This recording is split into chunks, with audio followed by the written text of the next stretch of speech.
Washington Pod presents EARL Nightingale.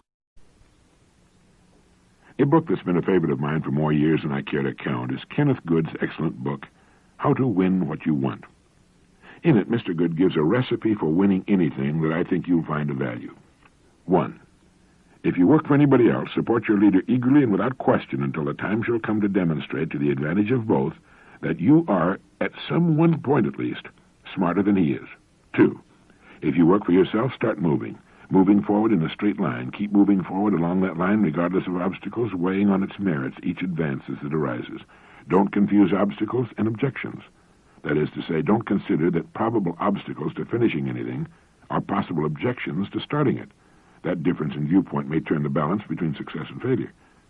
There are at least 3 sound reasons for not stopping for anything until it stops you. 1, if the undertaking is never started, all the weary discussion about any obstacles will have been wasted. 2, when the difficulty of doing anything is advanced as an argument against going ahead, a wrong emotional and personal emphasis is likely to arise.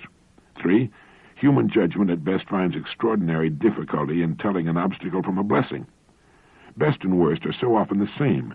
Viewed in the perspective of results, some disasters become veritable lifesavers, and some apparent lifesavers prove disastrous. Walter Hunt thought himself a magnificent businessman when he got $400 for an idea it had taken him only 3 hours to perfect. But he had sold out his patent rights to the safety pin. On the other hand, believe it or not, Ripley wanted to be a professional baseball pitcher, had a tryout with the New York Giants, broke his arm, and vastly disappointed, slid back into sports cartooning.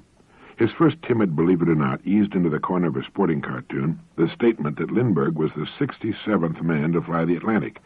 That elicited thousands of letters, so Ripley, instead of shuttling back and forth from ball games, traveled the world 30,000 miles a year and made more money and had more fun than he would have believed possible before he broke his arm. So go slow in your acceptance of obstacles. Consider instead the worthwhileness of the goal and how to steer the straight line to it.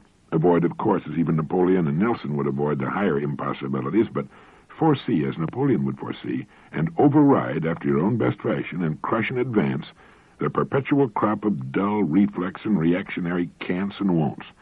Stick to the strong probability that every Alp has some way over or under or through or around it. I wonder how many good ideas, even great ideas, have been picked to death by committees or rendered stillborn by the fear of obstacles that could have been overcome one by one. Before you begin anything worthwhile, obstacles will swarm to confront you. If you start counting the obstacles, you'll never stop counting them. Once started, however, you won't stop to count.